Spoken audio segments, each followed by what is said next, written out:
There might be some kind of parts that are anticipating, parts that have brought us for various reasons, parts that are wanting to connect with the family, different parts. So sometimes it can feel like a snow globe, kind of, it's been shaking up and different parts are kind of floating and wanting various things. And sometimes it's nice to bring them back to the body, to the somatic presence. So for me, somatic presence is noticing that I appear to be a body in this moment in time. So there seems to be feet on the floor,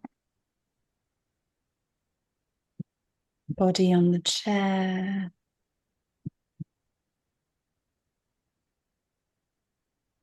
And there's breathing going on.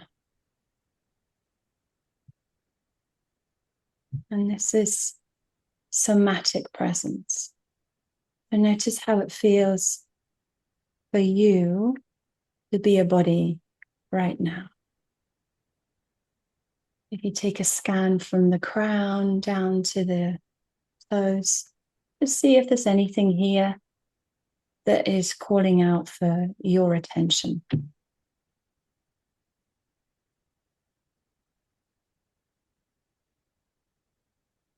And just check, are you sitting comfortably for your body? And I want to reassure you that there's no correct way for you to be in this moment in time. So you can be sitting upright, you can be lying down, you can roll around on the floor, you can dance, you can move. Just let yourself fully be however you are in this moment in time.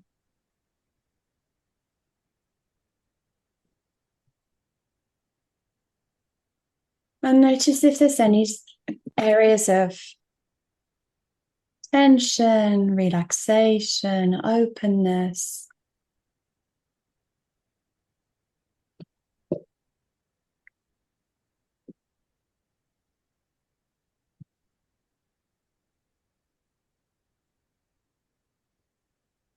And let yourself make a sound.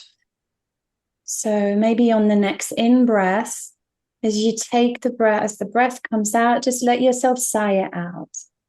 So take a breath in.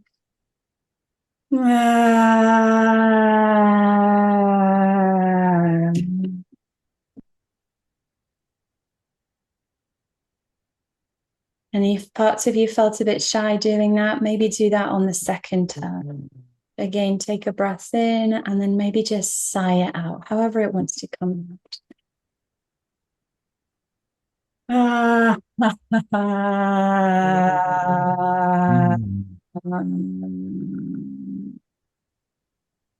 That's nice.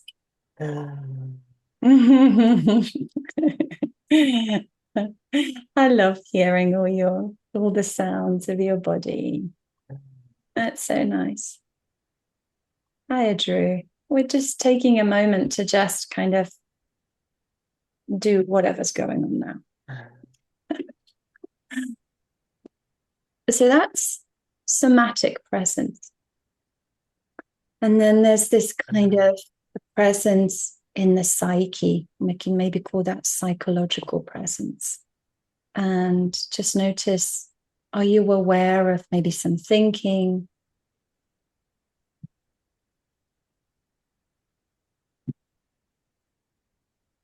Maybe there's different parts of you having conversations that you are aware of.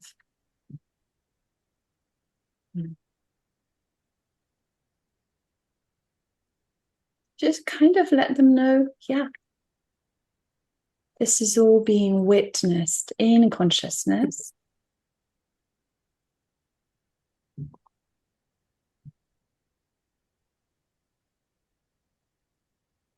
I am aware. I am.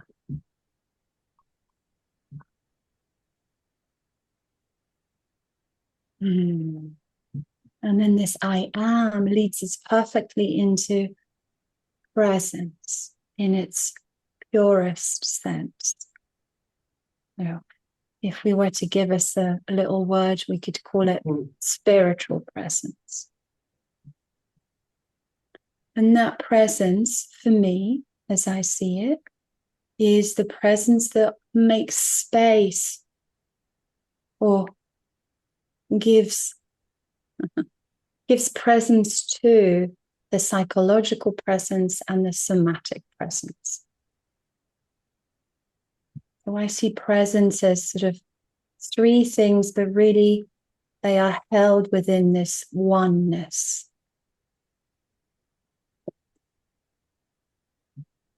This is the presence before the words that I'm saying. This is the presence before the emotions that I'm feeling. This is the presence before this entity called Laura came into being. This is the presence that will carry on once this body is no more.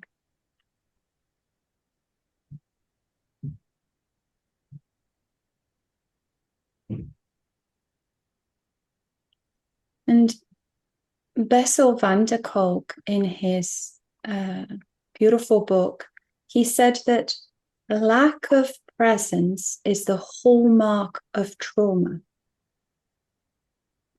Now, what he was talking about was somatic presence, feeling oneself to be present in the body, but he was also speaking about psychological presence.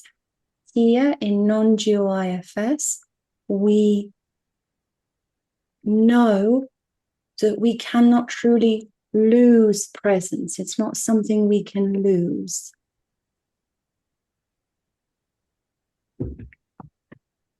So on the level of finite consciousness in the world of form, it would be true to say, as Bessel says, that losing presence in the body and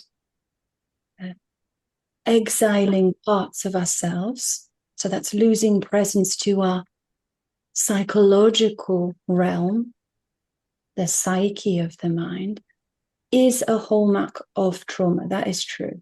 That is true. But on the ultimate level, there cannot be any other thing other than presence. And this is what the paradox is. This is where we get a little bit unstuck with things, because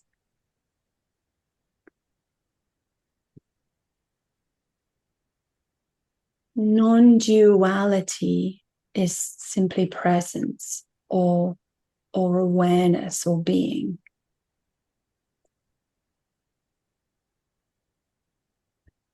IFS is the finite facet of that, if you like. And then we can talk about things like somatic presence, psychological presence, different parts of ourselves. None of that is separate. It's all one.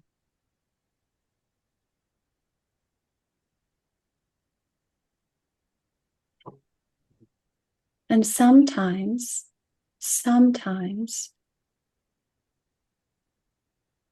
somatic presence and psychological presence can be really beautiful portals and trailheads towards spiritual presence.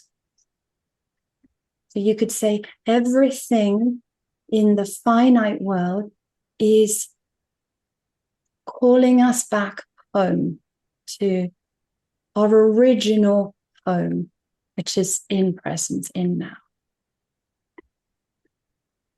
So IFS can be a really fantastic portal.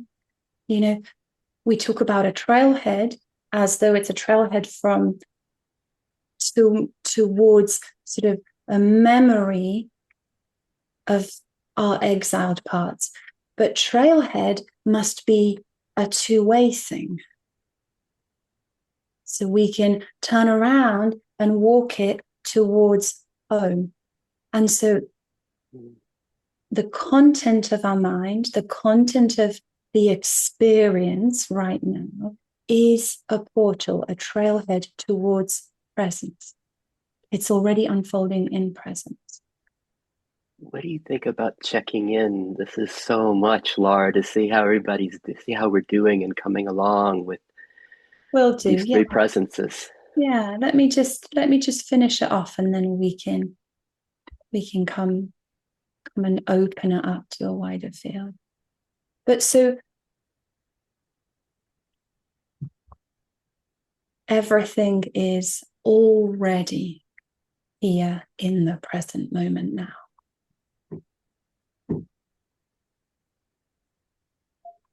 So IFS is a really beautiful, or can be viewed as a really beautiful portal towards realizing that I am, the presence that you are in the here and now. So that's where we're heading to. But Sid, I love your invite to welcome the beautiful family here. Well, it's more like I just so savoring what you just shared, and I was wanting to invite a savoring and checking in and just to include everyone and how it's going. I thought, I thought I'd check in with people with this, but anything else you'd like to share first, Laura? Um, yeah, so maybe just to say that this little practice, this little presence practice that we shared, let it just come drift to an end, and see if you can let your parts know that we're going to maybe transition into, if you've been deeply on the inside, maybe just take a moment to kind of reorient around in the physical body, maybe orient around in the space that you're in. Yeah, and if you're taking a moment to look around, as I look around, for me, what happens is I look at Laura's life, and it's really beautiful. I'm just in awe of everything that is here in this room. And then maybe say to your parts, there's an invitation here to transition into a bit of a sharing about what's brought you here, how you're doing in this moment, how this little whatever I just did went for you, that kind of thing. Or before we do that, I'm curious to check in to what was it like, this somatic presence, as we all know the somatic presence here. I'm curious, is there any lack here as you sink into the somatic presence? As you feel it, as you know it through your somatic experience, is there any lack here?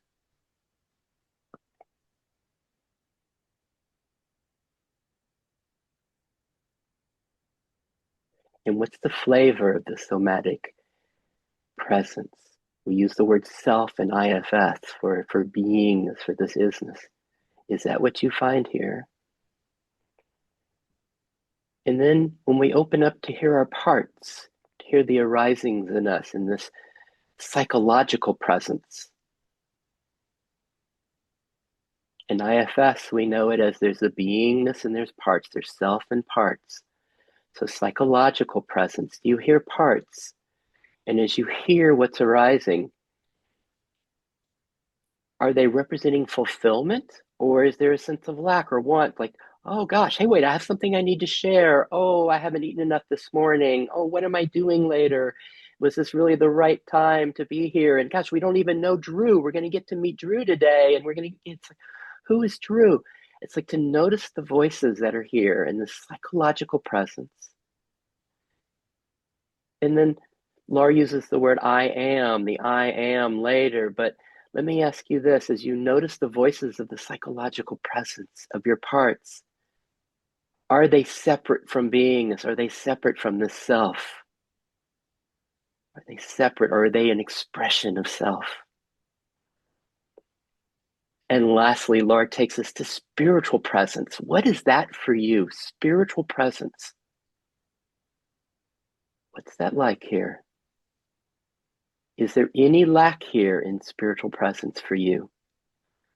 Because as always, if this isn't about what Sis said, Laura said, Drew says, or Raymond says, what we're interested in is what's it like inside of you? What's it like inside of Elizabeth and David and Sarah? The spiritual presence. What's that like? Is there any lack here? And if you notice a lack, a want, a preference, a resistance, does it become something I need to do something about? I need to fix? Or can you find just an awe, a fascination with, wow, there's lack here. There's, oh, I'm bored. It's like, wow, how cool that arises.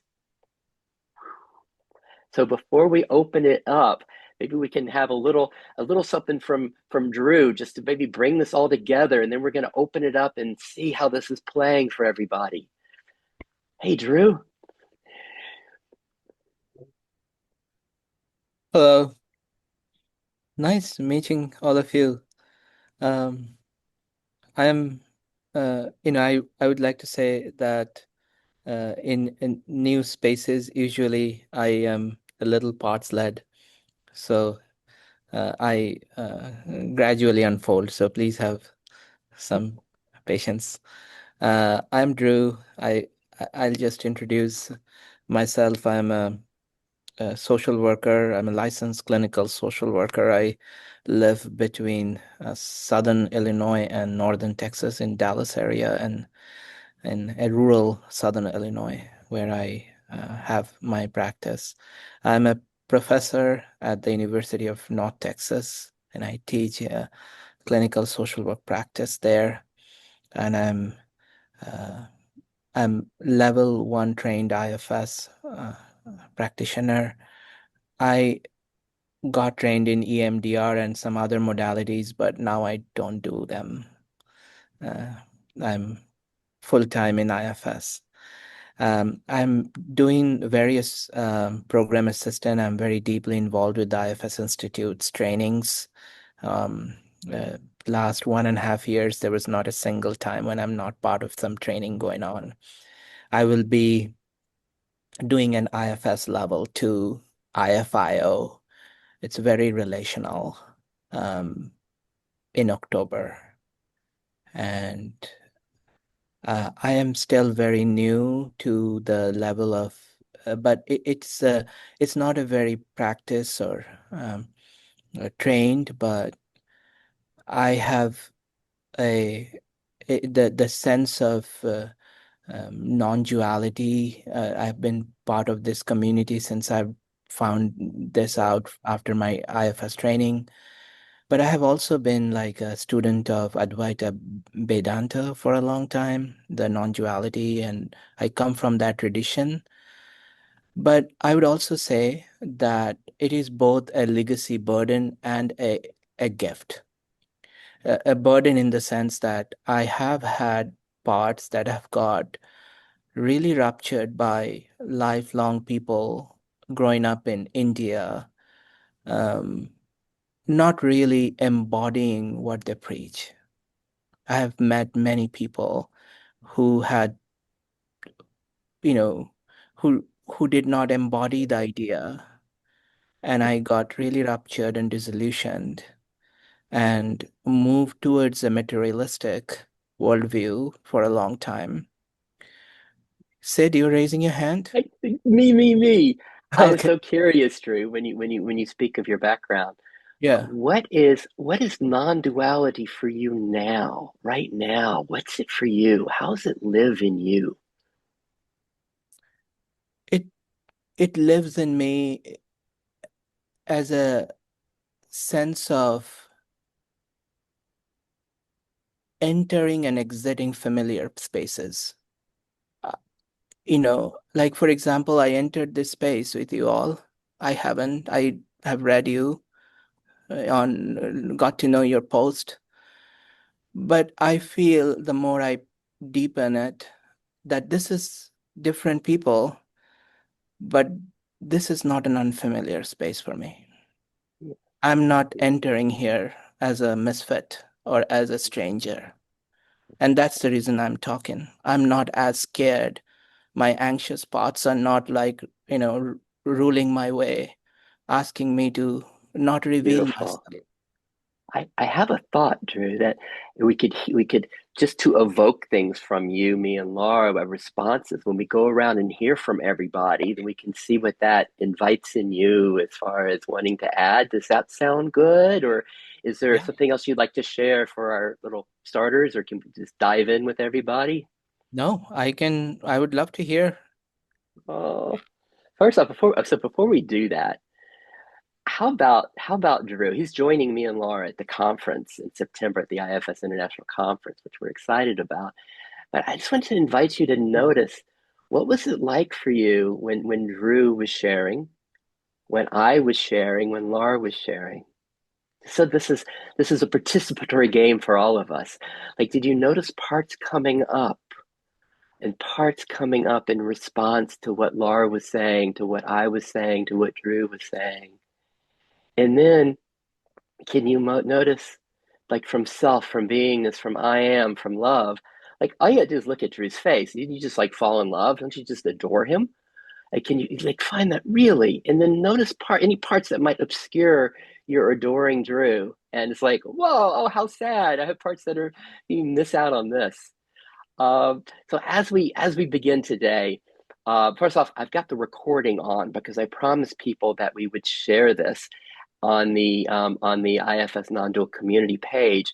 But if anybody would prefer not being recorded, just let me know, and I will make you a co-host, and you can click pause before you speak, and then unpause. And so as we dive in together, just hello everybody. What's it like being here? What's it like being here? You're not by yourself. You're with all of us. What's that like? How and then how are you? How are you? How are you? I mean, how are you? Like, what parts come up? Oh, I'm a little bored. I'm excited about this. Elizabeth was talking about diving into this infinite me and all this enthusiasm. How are you? What parts are here? And then what are they arising in? What's the field, the background, the space, the self? What's your flavor of beingness that's here? Is it a stillness? Is it a joy? Is it a connectedness? If you had one word for this beingness, this self, this non-dual presence, what would your word be? And so what's bubbling? Who wants to go first? We get to meet everybody today. I want Raymond, to go first. Hi, okay. Giovanna, Maria Giovanna. Well, so, hi everybody. I'm very happy to be here, but also I've got a mixture of emotions. Sorry for my pronunciation. I'm not a native, even though, I mean, well, um, it's a mixture of emotions.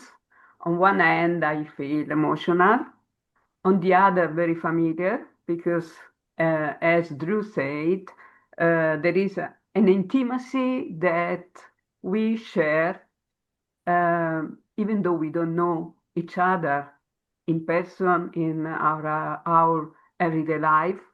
But there is something, I mean, we are connected by the common self, by itself. And I feel it very deeply. And when I decided to meet you, it was not only because I know you, Sid and Laura, but because, I mean, I am thirsty. There is this thirst that we can drench? No, what's the verb? Drench together? Gorge. Huh? Quench. Quench, right? We can quench together. So this is it. Well, of course, there is a bit of shyness, but being Italian, I'm a sort of chat box, and this is it.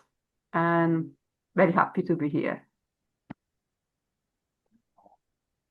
This is all. Italians Sit. Italians Yes. aren't shy. They are I've never not. met a shyer Italian. Well, in fact, I am not. There is this slight shyness that everybody got. If So you're what was not, that like? if you're not in the character, in the mask. So what was that like for all of us, where Maria led us? Like we're going on this journey together, and we called it a journey to self-realization, whatever that means.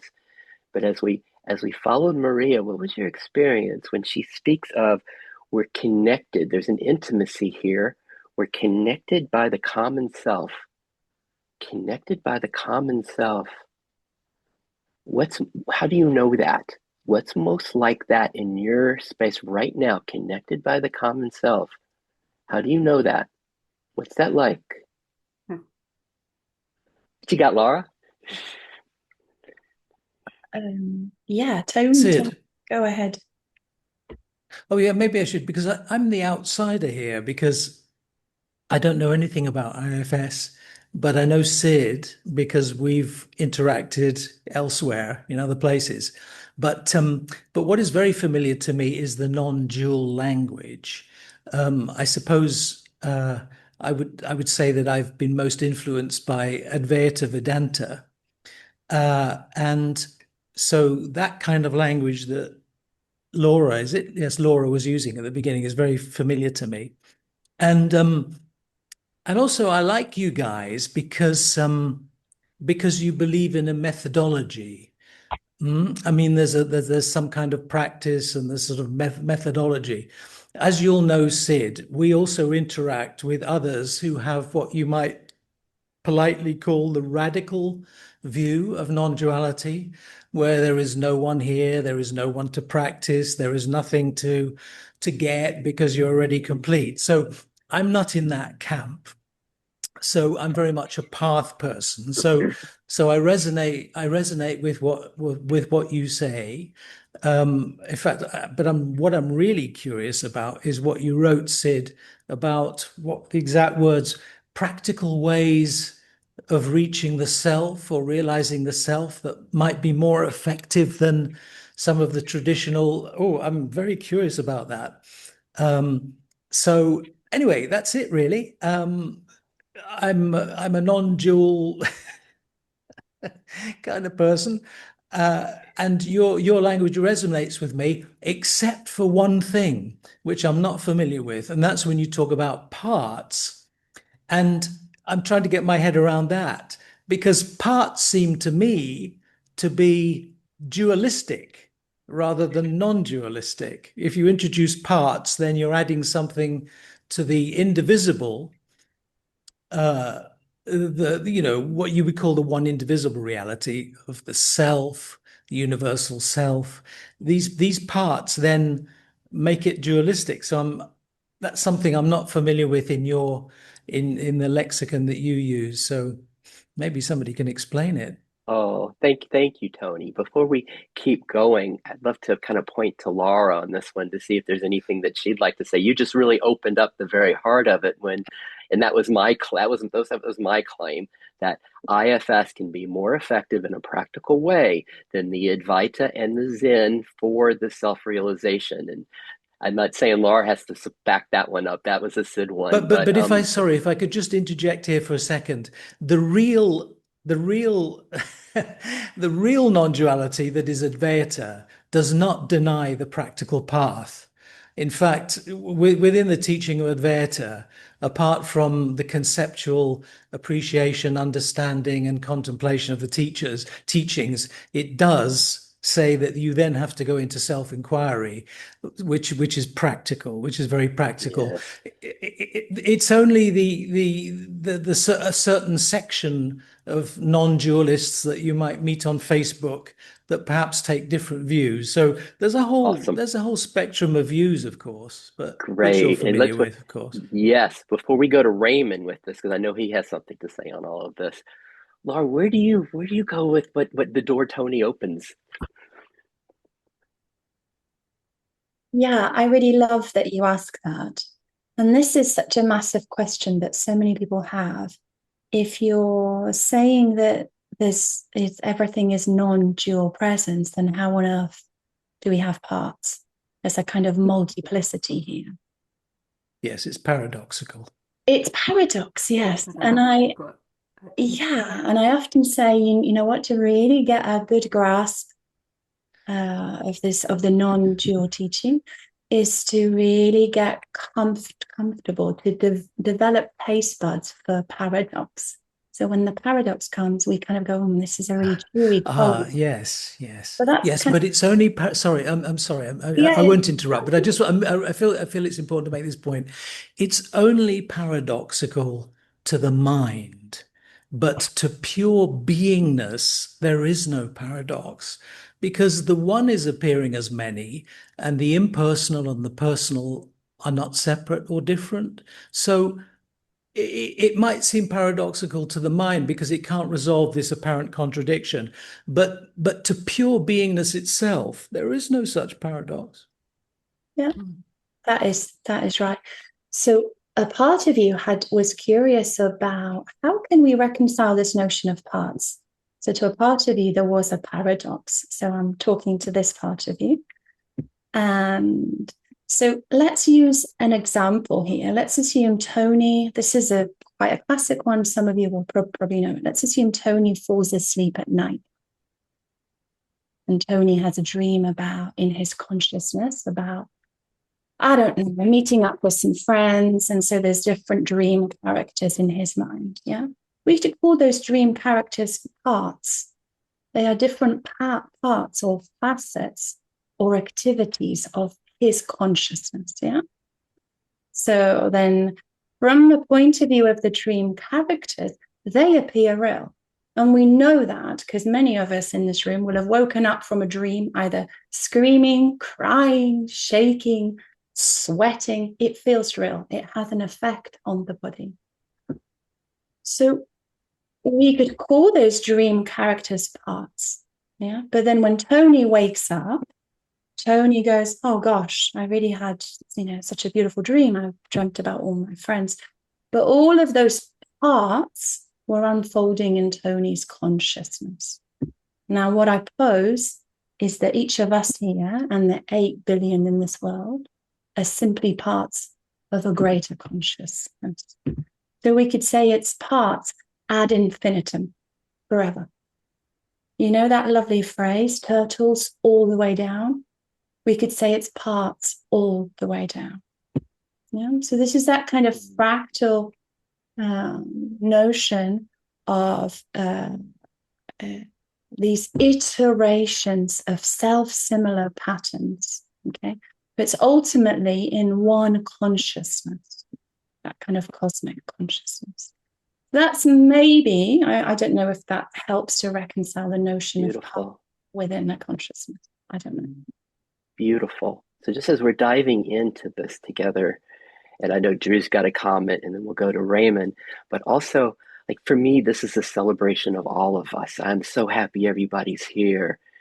And I would love, like, we've got 55 minutes left together. I would love to be able to, like, hear from everybody's voice and to celebrate everybody. And this that we're talking about right here, this is just maybe the psychological presence, right? There's the somatic presence and there's the spiritual presence. And so the mind doesn't need to follow all of this. This is just one way of thinking about it, because we're curious what's happening for each of you. What's it like? What's it like for this? How does this life move in you? And Drew, do you have a comment on this? And we'll go to Raymond and we'll keep going around. Yes, I want to, if you don't mind, respond to Tony and just give an example, Tony. I was raised in a very intellectual way. My intellectual part drove my system all the way till I came across IFS, and there was a therapist. And I have learned a lot. I have read my learning parts, my intellectual part made me go to Advaita Vedanta, learn about non-duality, and I knew everything cognitively, intellectually. Then there was a time when during my IFS training, my therapist asked me, can your cognitive part give you some space? And with it, if I could like a computer screen, if I move that intellectual part, what remains? What is it? If that screen goes, with all my reading about non-duality goes with it, with all my intellectual performance goes with it, what happens then? And that is the time when I realized this idea of embodiment. That means it is my intellectual part that held the Advaita Vedanta, held the non-duality, and I was doing something called spiritual bypassing. Our paths hold and mimic lots of things that may feel like whole, but they were part, and my intellectual part was super self-like and completely duped me. I didn't know there was other parts existed. So that's the time when I realized that in order to let go, I need to gather them. So I need to integrate my parts to my whole, make it one, like self, like a conductor. And once I gather them, then I can let go. Letting go before we gather our parts, it's all scattered. I need to gather them. It's like sweeping the floor. Gather them before I put it in the garbage can. What am I putting? If I'm putting something off the floor to the garbage can, there are others lying all over. That's bypassing it. So that's the reason I realized that in IFS, we call it integration of the parts. It's the first step. There comes the gathering of the critical self-energy, the self-like, the self-led. And from there, going to the transcendence, the immanence is possible. And that is just a personal example. When we are talking about this paradox, I feel like the paradox is just a continuum. It's like I'm gathering and then letting go. Does that land well with you, Tony? Yeah, it sounds very much like a tantric approach to me because unlike Advaita Vedanta, which treats the world as an appearance, and where the message is to go within, go back to silence, go back to stillness, go back to, you see, for me, non-duality is a practical thing. It's the practical application of experiencing objectless non-dual awareness, and then going back into activity again. Because I get the feeling that somewhere in the background there, from what you're saying, you feel that somehow the field of action is divorced from this formless, non-dual state. But it isn't, because the actually, if I could just, I wrote something in one of the groups today just to demonstrate how something can be a description and a prescription. There's a Tony, verse in the. can you make it really short? Just, I want to get to everybody Oh, today. sorry. Oh, sorry. Yeah, I don't. I'm unaware of the time constraints, but no, it's just to say that the embodiment, as far as I'm concerned, is something that happens automatically as a result of alternating between that pure awareness and the field of action, and that going backwards and forwards, that cycling, that automatically leads to embodiment. That's what I would say. Beautiful. And so before as we continue on, just notice we can connect at so many different levels here. Like you might be following Tony's mind and Drew's mind, but on another level, I mean, we you all don't know this, but Tony's kind of a pretty well-known non-dual guy, and people hang out with him just to feel the presence of being that's with him. Similar to Raymond, who's about to speak. Like you might listen to his thoughts, but beneath that, there just is this presence, this causeless okayness that's here. And just that we get to play on these different levels, and we don't have to, you can just not listen to the words at all if you want. Thank you so much, Tony. Raymond! Hey guys, this is a great space. And let me bring it right back, Sid, as you've said, and use the word that Tony's just mentioned there, which is embodiment. So the first thing I'll say, Sid, is that every time everybody spoke, reactions happen. I don't control any of that. My responses, that's different. But what I want to say to everyone here, from my point of view, and it is only my point of view, I embody grace. What is grace to me? Well, Maria touched on it a little bit. So I have a sense of, and it's not a lack, a constant sense of being thirsty and hungry and it's almost like magnetically, I'm constantly drawn back. And I've been on many paths and many teachings and many counselling modalities, thousands of hours of work. And most of that, I found out, just like what you've touched on there, Tony. So grace to me is automatic. I'm not doing this. I'm really not doing this. How do I know that experientially? Because I tried to do it for decades. And that was okay. And I had spiritual experience in that. Grace to me is whatever this divine source is, whatever it is, to me, it's constantly flowing in love. Constantly. There's no judgment in it at all. It's constantly love in the flow. And I also understand Tony in the sense, and Drew as well, and the whole parts thing. So I don't identify as parts, but stuff does appear. Of course it does. But the main thing here for me is that if there's anything that keeps me in that, just that seeing mode, just pure seeing, nothing else except being the seeing. And I can see everything, but it's grace. The transformation, or when we say transformation, most of us know what I mean there. We started in some kind of, and Laura did a great job of, in some ways for me, coming through those layers of psychological presence, somatic presence, into what? Into the source. And you called it being home.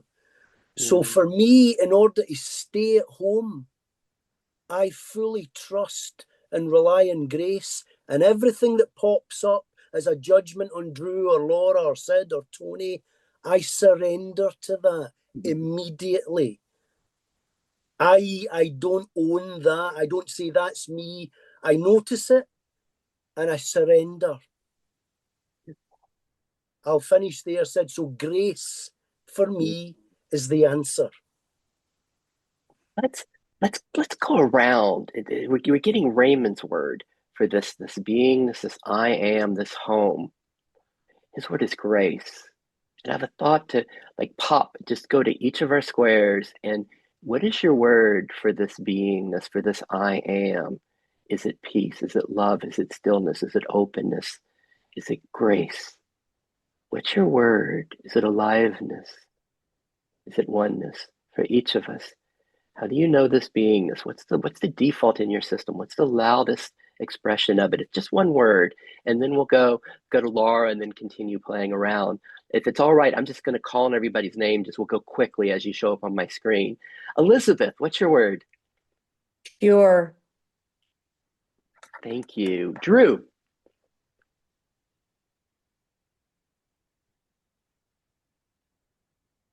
Can you ask me again? What's your word for this beingness, for self? What's your descriptive word? Connectedness. Connectedness. And then we're going to go Andrew, Raymond, Maria, David, Laura, Marie, Tony, Eli, Haneen, Jessica, and Sarah. Andrew. Peace. Peace. And Raymond, is grace your word? Grace. Maria. Beauty. Warm, felt sense. Say that again, please. I said a warm, felt sense.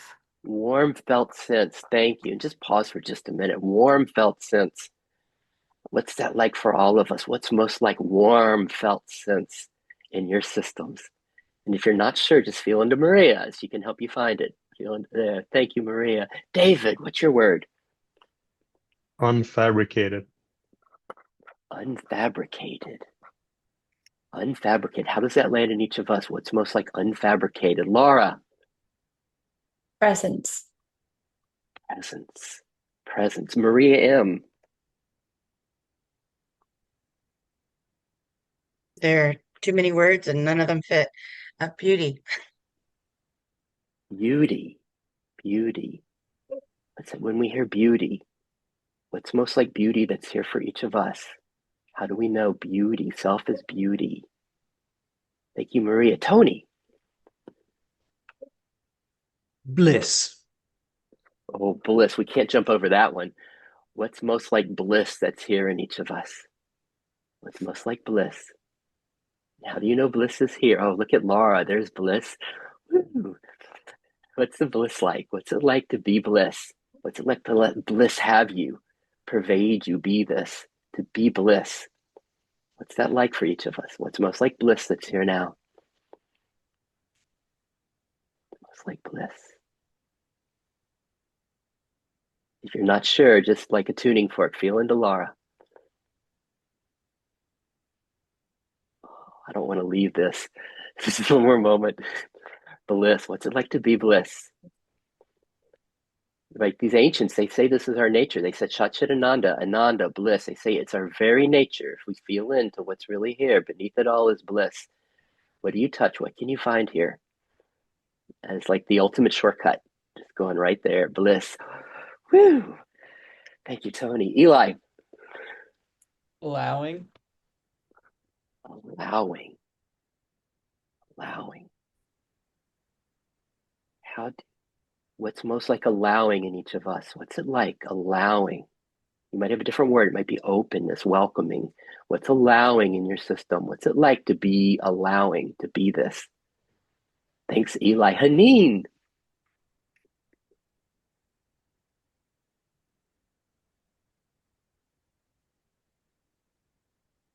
I feel like right now it's peace, just deep, felt, open, wide peace. Deep, felt, open, wide, peace. What's most like this that's here now in each of us? And again, Haneen's one of these people also where people hang out with her just to feel the vibration, to know beingness through her presence. So what's that like as you feel those words, the presence that she is of this peace? It can help you find it. This is part of the game. We all get to help each other know this beingness, this self. Thank you, Haneen, this deep peace. What's that like in you? Jessica, hey, what's your word? Hi. I don't have a word right now.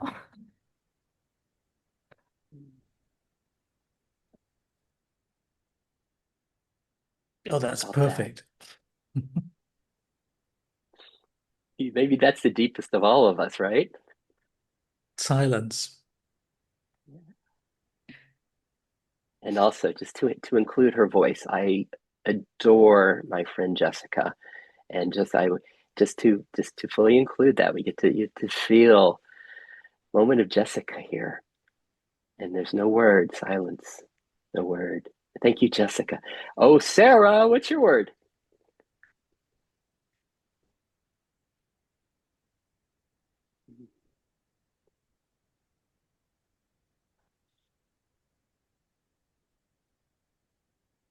What's here in this when there's no words?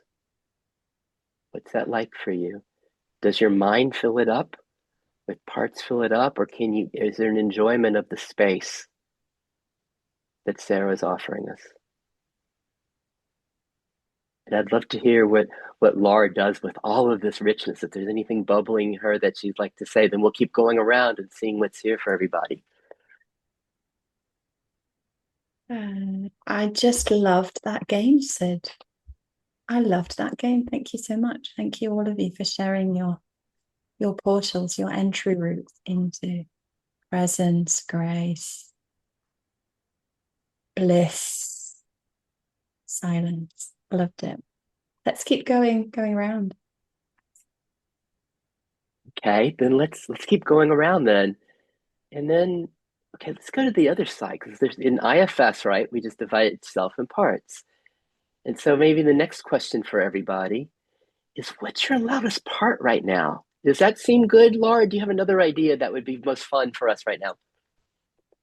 I love it. Oh, what's your loudest part? And we'll do the same order. And you're never on the spot. You're so welcome to do what Jessica did, right? And Elizabeth, what's your loudest part right now? I just feel a sense of being. That's all I feel right now. I just feel here.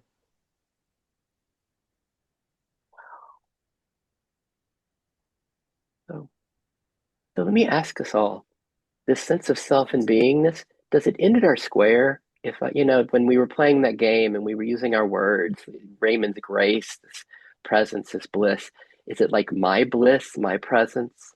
Or is it like ire, this presence, this beingness? And so when Elizabeth says beingness, is this, oh, that's what's happening for her? Or is it our beingness that she's speaking of? Thank you, Elizabeth. Drew, what's the loudest part, thought, feeling, sensation that's there for you? Right now, the loudest part for me is like just managing time. I'm kind of doing many things. So the part that is kind of more of an executive manager, um, you know, doing many things. And so, yeah, that would be the one that is kind of bringing me to Perfect. that space, yes. This is what I love so much about IFS. Drew's part that's managing time. Is this just like a Drew thing? Or just like Elizabeth's being? Do we all know this part, this aspect of us that manages time? Well, what else do I have to do today? What else do I need to get done this week? This manager. And then when you hear Drew speak of his manager, his time manager, is his time manager a problem? Is it a problem? Oh, that part, that's obscuring self. Or like, Laura, do you just fall in love with that time manager? It's like, oh, the time manager, how wonderful. Drew has a time manager. Don't we adore it? And this is part of the game. It's a little sneaky here, because if we can love Drew's time manager, if we can just be like welcoming and adoring it, fascinated by it, if we can do that with Drew, it's easier to do it with Drew than with our own system. Then when our time manager comes up, maybe we can adore it too. Laura, you have anything before we go to Andrew? No, I'm sad. Just the one thing that surfaced, when you said that each of us are sat in our little box, you know how we can sometimes do that thing where if I put my hand here and put my hand there, and then the person next door to me does that, then we're all kind of touching hands. And I just love that. Can someone take a photo of that, please? Whatever that means, someone has to put the hands down. It just looks so nice. Let me see if I can do it. Yeah, I'll do it. Everybody put your hands up. Here we go. Photo! Done! Yay! Yay! That's what came up for me when you mentioned about, all of us sharing these parts. So sorry, carry on. Okay, are we curious? Look at Andrew. What's his loudest part? What do you think it is? What do you think it is? Oh, Andrew, what's your loudest part? An exile, maybe more than one. is being drawn in, yearning for this community, this experience, this oneness, this love. And the exile is also quite fearful. So there's a very there's a tension there.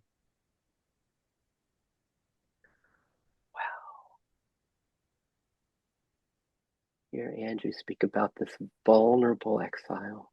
This vulnerable exile. That's like, oh, the yearning for loving this love, this community, this connectedness. And there's some fear there. How do you feel towards Andrew's part towards this exile? What's it like when you hear him speak of it in your system?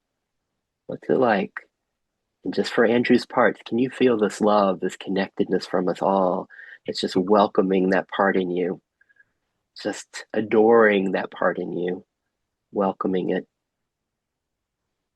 And then for all of us, this is when it gets a little scary. This part Andrew's speaking of, is it just Andrew's part? Or do we know a part, a vulnerable part that's like, oh, I'm enjoying this. I want more connection, community, love, and it's really scary. Scary. Can we find that part in our own system? And how do we respond to that? Can we welcome it the way we're welcoming Andrew's, with this just love and adoration? And can our part feel that? Anything, Laura? Carry on. Oh gosh, thank you so much, Andrew. That was so beautiful. Raymond, what's here for you? What's your part? So, Sid, I'm going to go in a little second, but I wanted just to be as bold as a lion. And you asked about the loudest part in me. Well, it's this. Loving you is easy 'cause you're beautiful. And doo. So, just like a little child, I enter into this space. And when I say I don't know what I'm talking about. I love you guys. Beautiful session. Thank you very much. See you later, guys. Bye-bye. Thank you, Raymond. What was that like in you when Raymond shared from this part, this young part, that's just like, what was that like? How did you meet his part? Was there just enjoyment? Oh, it's just enjoyment of that. And then what's your version of that part that just wants to just break out in song and is just feeling this connectedness, love, maybe a young, innocent part? You can find your version, whatever flavor, whatever glimpse of that. And can that be welcomed in you? Can you welcome that? Oh my. Can you feel the vulnerability as well, the precious vulnerability of that part in each of us, Well, when Andrew said that he was feeling some tension, I think that's what you said, was it, Andrew? Some tension. I felt like I wanted to offer him a replacement part. So I'll offer him the replacement part of equanimity. But this is interesting. Let's hear, just because the question was, what responded in each of us to Andrew's part, that vulnerable part in his system? What responded? What met it in each of us? And in Tony, what it evoked was equanimity, this equanimity to meet it. It's just that. And isn't it also fascinating, like with Andrew's part, and then with your own version of that part, that vulnerable part, like what did it evoke in you? Was it love, welcoming, peace, connectedness, equanimity? And Tony, what's your loudest part right now? Thought, feeling, sensation. Oops, you're muted. What's your loudest thought, feeling, sensation that's here right now?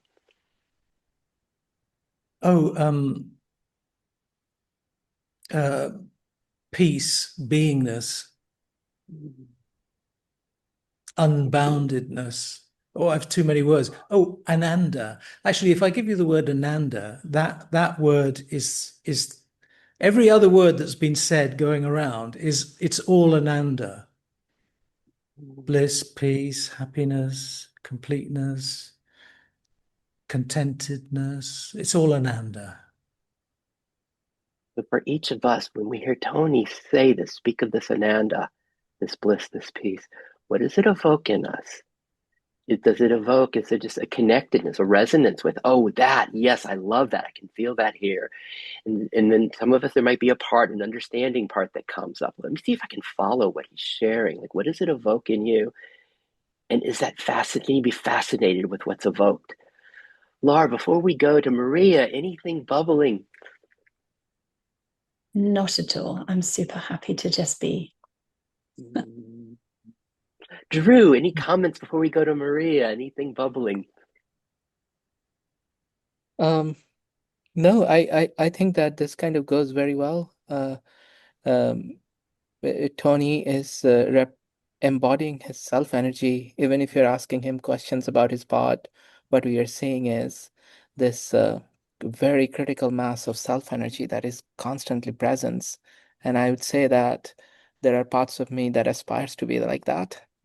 There are many of us who have different critical mass of self energy, and that's the way we view the world. That's the way our paths show up for us.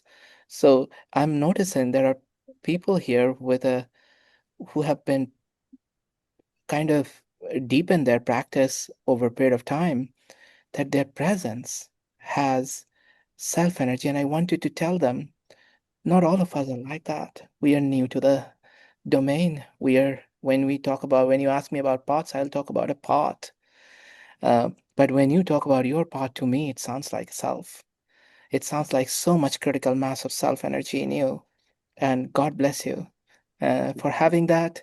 And you be the, you be the benchmark around which I aspire to be, So, yeah. So just wanted to say that. Thank you. Thank you, Tony. And what's that like for us to receive that when we speak of our parts?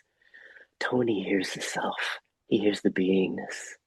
He hears that critical mass of self. What's it like to receive that, to be seen that way? No, you don't understand. I'm contracted. I'm fearful, Tony. And then Drew sees when one of us speaks that way, Drew seeing the self shining through the radiance, the awe. Whew. Okay, I got to shake. That was a lot. I got to shake it off a little bit before we go to Maria. Woo. Oh, thank you, everybody. This is so fun. Maria, what's your word? What's the loudest part, thought, feeling, sensation? Listen, I haven't got a louder part really because I came here after contacting an exile, and I was quite I was similar to Andrew in the morning. Then I came to you, and I was a bit emotional at first. Then also bubbling. I mean bubbling because I can go secluded to very serious, but also I'm a very bubbling person, very Italian in that, just not as a stereotype, but this is it. It's so in this bubbliness, in this presence. Yes, this bubbling, yes. These are the moments when I feel the limits of the internet because I would like to be all together and dancing together and being more physical and touching each other. I miss. This is something that I lack. I miss. It's like for us to hear this from Maria, like what's here for her. It's like, oh man, the limits of this internet, this isn't working. I'm bubbly, this aliveness, I feel this aliveness, this joy, this wanting to connect and play with all of us. What's that like in you? What's it like when you hear that in her? What does it evoke?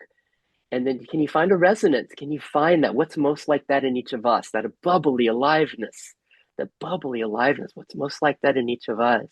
And then maybe what parts are evoked as well. It's like, whoa, I'm not Italian. I can't find that. It's like, what's that like? Thank you, Maria. Thank you, Maria. And thanks to you. David, what's your loudest part, thought, feeling, sensation that's here right now?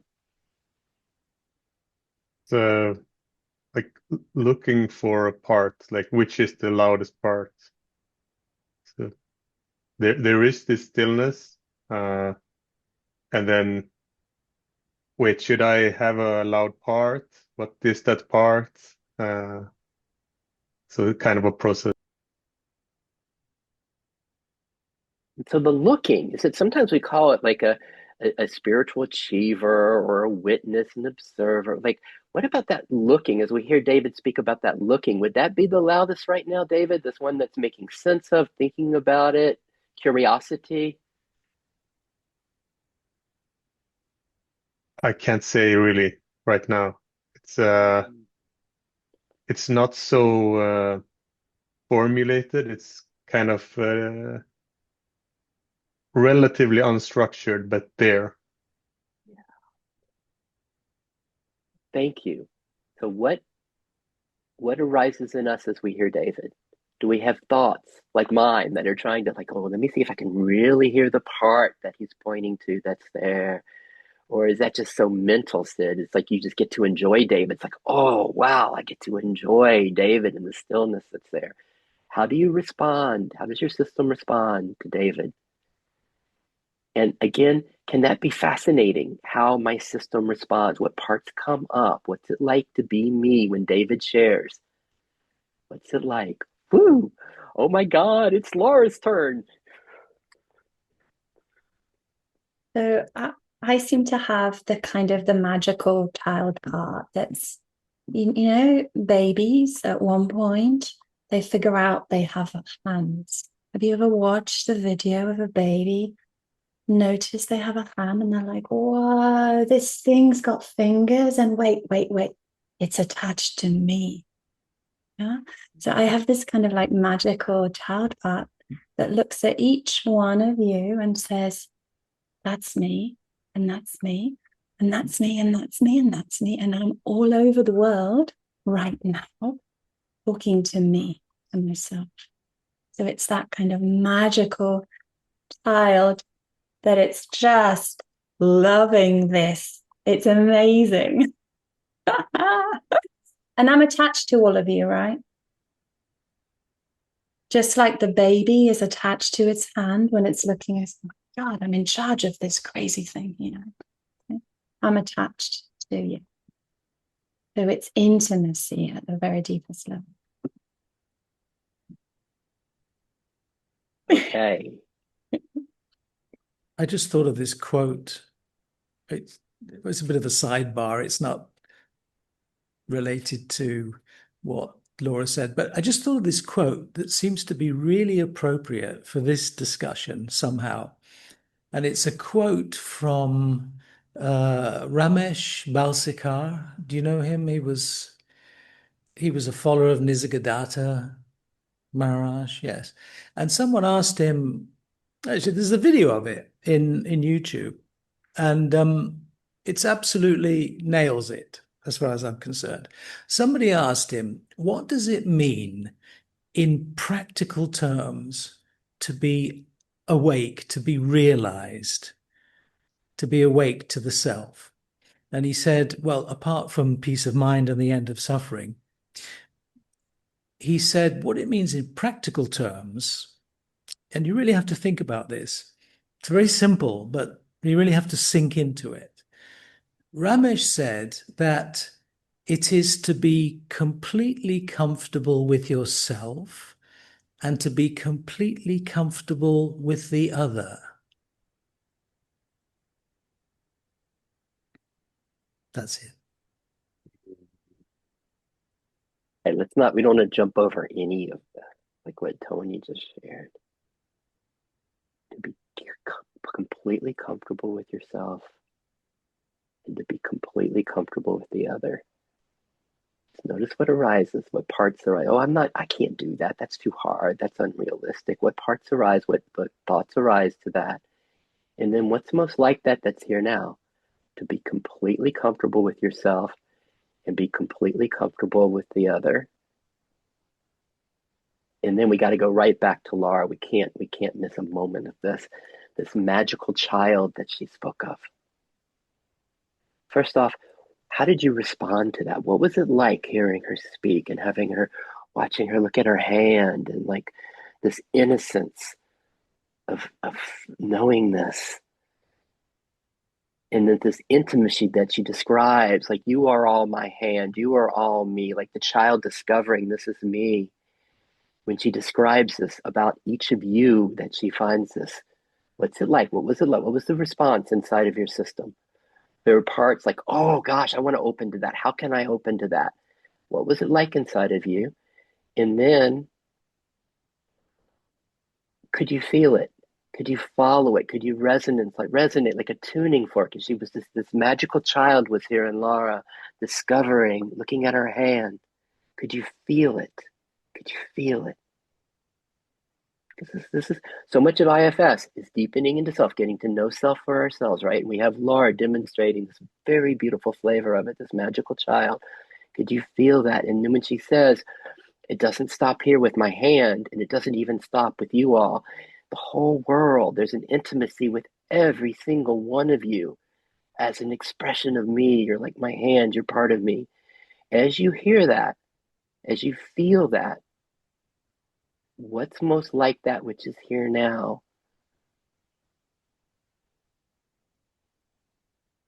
How do you know that? How is that real for you? Anything else you'd like to share with this beautiful window you opened for us, Laura? No. Where it's just such a puddle of gooey loveliness here, lushness, what we might call bliss, as Tony said. Intimacy in the highest. But Drew, did you have your hand up, darling? Yeah, if you don't mind. I just, what Tony said, to be completely comfortable with yourself and completely comfortable with other is a relational space he's talking about. It's the way we relate. When you talk about the way you see your hand, Laura, your hand, and then you extend that hand to all of us as if we are your extension. It's a beautiful relational space where the somatic become related to the larger somas of others. Like Tony says, Ramesh's quote, one completely comfortable with yourself, completely comfortable with other.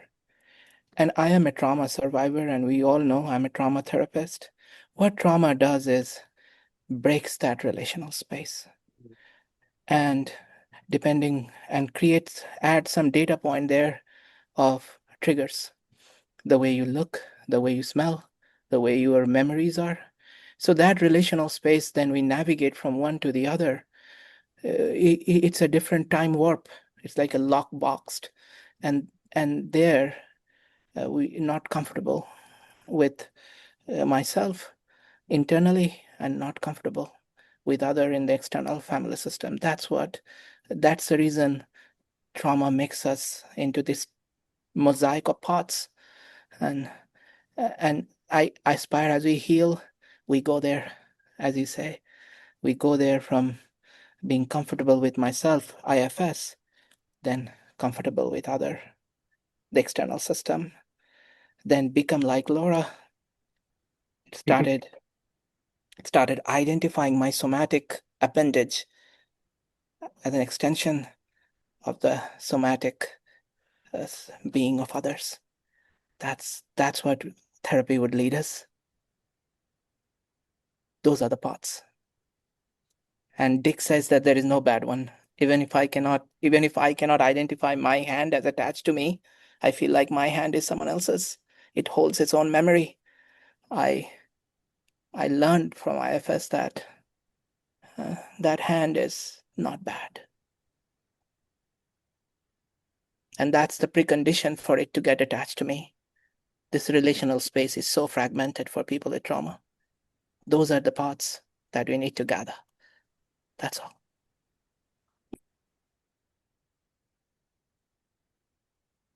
Notice Laura's face. Notice Laura's response to Drew. Tony speaks of some people that do this non-duality game and they just go right to I am this, there's only this, there's nothing else. And they to me, I really feel a bit sorry for them because they missed this. Would you want to miss a moment of what you just shared when he talks about trauma breaks that relational space? To fully include that his humanity, his experience of trauma, the beauty of that. Like, we don't want to miss a minute of that. And can we really, how deeply can we open to what Drew shared? Like, really, how deeply can you open to feeling that, loving that, welcoming that, those parts that felt the trauma, the breach, sense of being lost, disconnected. And this is part of the game. If you can really welcome it deeply in Drew, and really this magical thing happens that we start loving it and welcoming it in our own systems. Drew, that was beautiful. Thank you. I'm wanting to be aware of time, that we've got 11 minutes yet left, and I don't want to miss anybody, that we've got Maria, Haneen, Sarah, and Jessica left. Before we continue, anything, Laura? No, just loving Drew's share. Equally valid to whatever, Tony and I have shared. Drew's share is just that brilliant love shining through all the parts. Perfect. You're perfect. It's just like different flavors of ice cream, really. Exactly that. And it has to be Italian ice cream.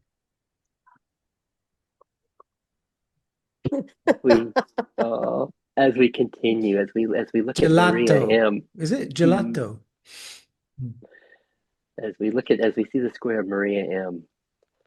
What do we think's there? What's the loudest expression of life that's there? What's the loudest part that's there? What do we see? What do we guess? All right, Maria, tell us. What's here? I was in the playground with Laura before Laura talked about the playground. I was in this place of sort of meditating on this line from Khalil Gibran's Jesus, the Son of Man, where Mary Magdalene is describing Jesus as beautiful and her soul quivered within her, for he was beautiful. And his body was single, and each part seemed to love every other part. And so I've been in this space of looking at all of you as if you're cells in my body, as if you're organs in me, as if you're all my parts.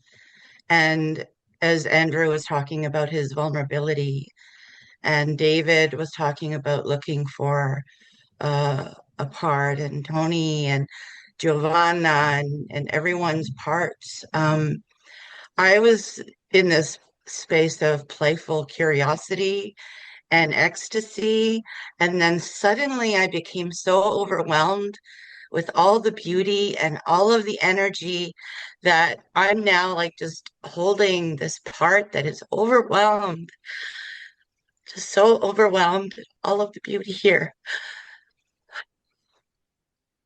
So that's where I'm at. We could pause right here. Don't move from that through that overwhelmed by beauty, overwhelmed by beauty. Can we feel that? Can you feel that? Can you feel the tune, the vibration that Maria is pointing to in her system? It's like, gosh, it's so much, so full with this beauty. What's most like that in your system? Anything you'd like to add, Maria, before we go to Haneen?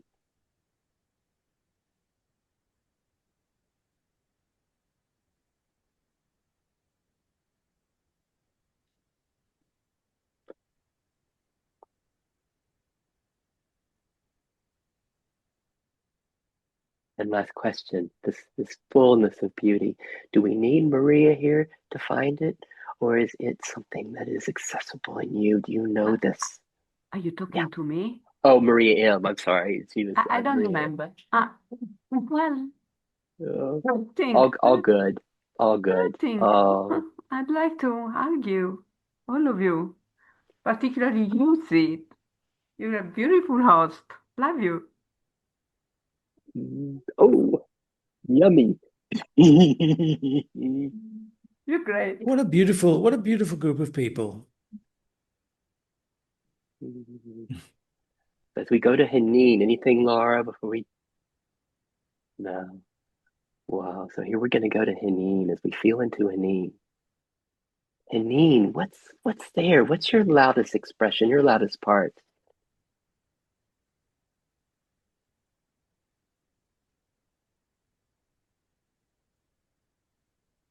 So much love. It's just such amazement of everyone's sharing, and it's beautiful to just witness and tap into so many layers. And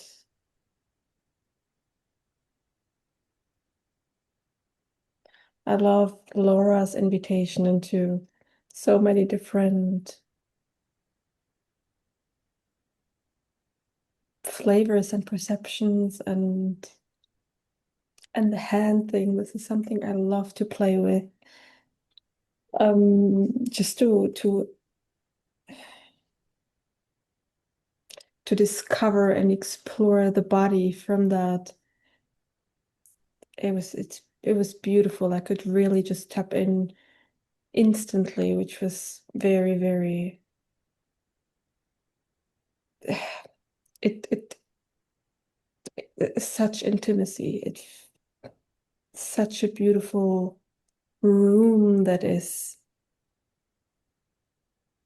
it feels like it's sharing so many layers and levels, and everything is just here. And I love that. This is something I love so much, jumping here and there. And Drew, that was really, really beautiful. That was really, really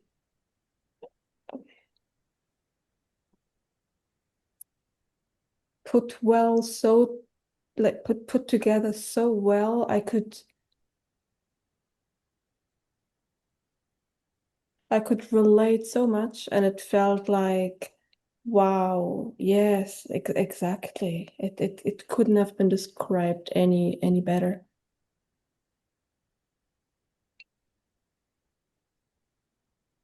My loudest part is at the same time allowing all of that to just stream through me, and noticing the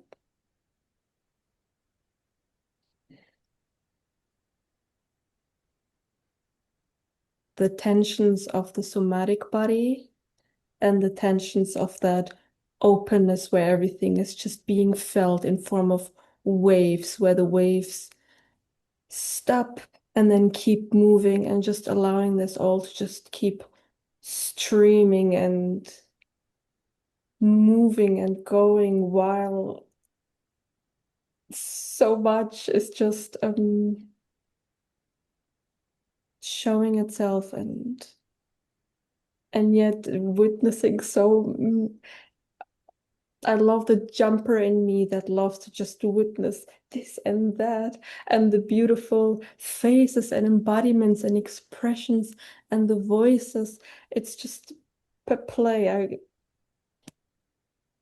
They're all equally loud and beautiful, and just so much gratitude. And lots of joy, like lots and lots of joy, just so many waves that stream, like, and allowing that to just stream through. This is just, thank you. Bellissima. What was that? What was that like for us? You could hear the words, right? The left brain would hear the words.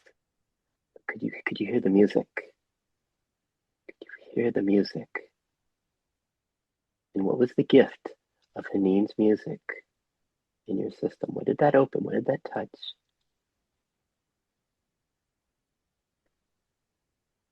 We speak of self, this being, this. What was that like in your system? How did it resonate? What did it evoke? This music. Thank you, Haneen, for your song. Oh, and we get to hear from Sarah and Jessica if they'd like to share anything. Sarah, what's loudest in your system? What's happening? How's our friend Sarah?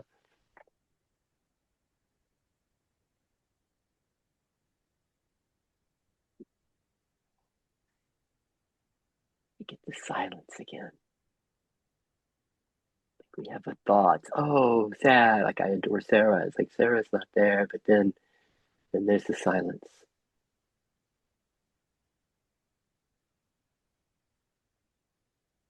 What's it like? And for our grand finale, it's Jessica. Do you think Jessica would like to share? What's loudest in Jessica? Hi. It's funny because loudest is my hypervigilant part right now, which loud is not really the word I'd use to describe her, but I don't know what, because she's meant to run in the background. Um, and just with what Laura shared and what Tony shared and what Drew shared, my parts, because of the inner work of building trust I have done, my parts trust me until I say, how about we trust someone else? And then they think I'm crazy. So, yeah, so my hypervigilant part has been really present, just keeping space and checking everything out. Is it safe?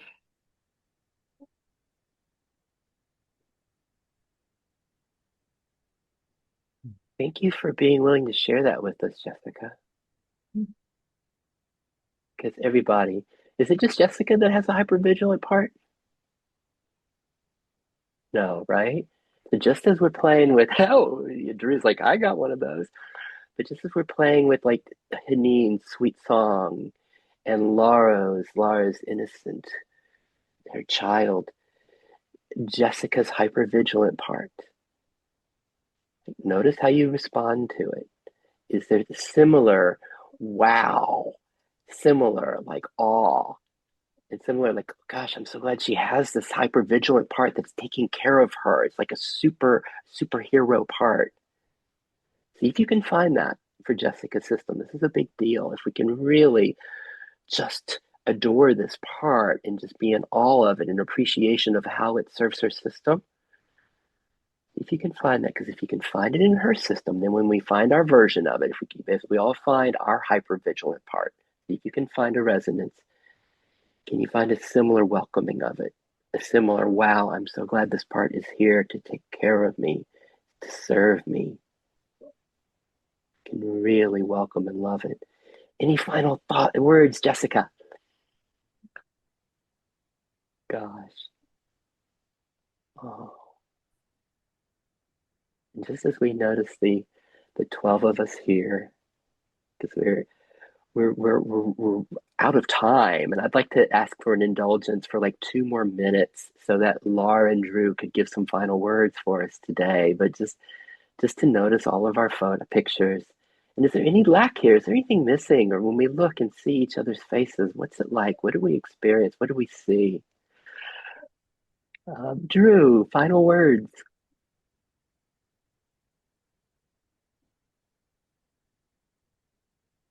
Oop, muted. Thank you. It was very delectable to see all of you and being in this with so many different versions of self energy, kind of being in a confluence. It was lovely. Thank you so much. And for our grand finale, Dr. Laura. Well, I'd like to use my words to ask you what's your loudest part, Sid, so that you can join and play with us, my sweetheart. Thank you.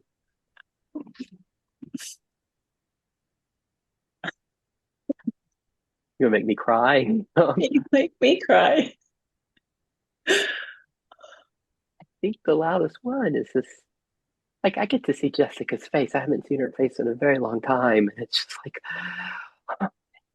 And so there's such appreciation. And then I think the part that shows up is the facilitator that's wanting to support the celebration of everybody and the full celebration of everybody. And I think the loudest part here is like, how are we doing? Are we getting to everybody? Is everybody getting to feel fully celebrated, appreciated, enjoyed, and all the time that everybody wanted to share? How did we do with that? That's my loudest part.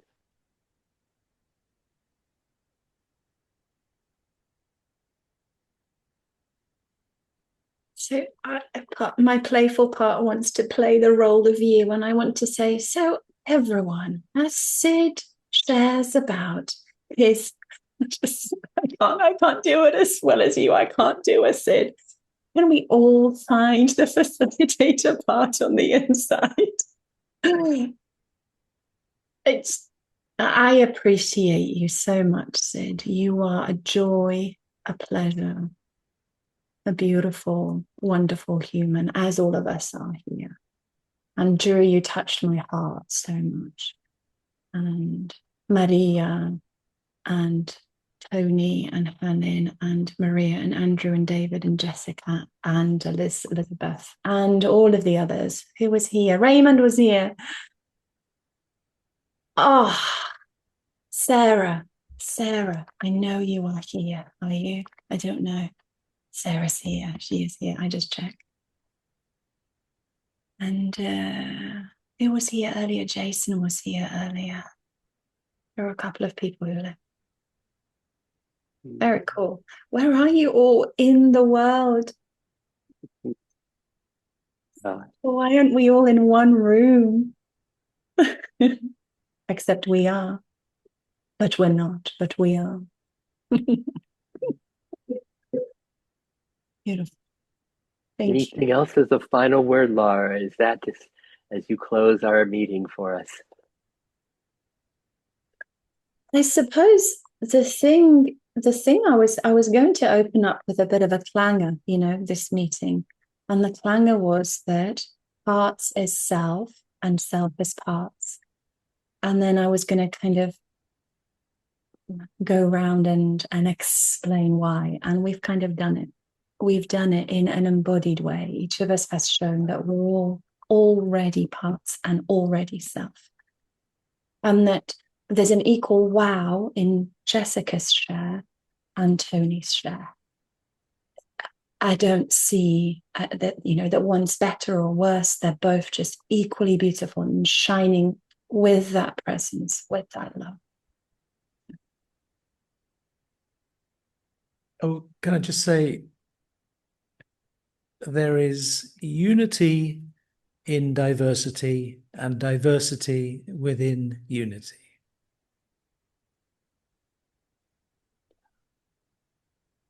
As a response to what you just said. It's exactly that, Tony. It's exactly that. And that's what non-dual IFS is we walk through the multiplicity to the unity, and we already are that which we seek. And these parts, Tony, you opened up with a beautiful question, and it was, well, how do parts fit in? Has this embodied presence answered some of that? Has your question been answered? Yeah, I think, because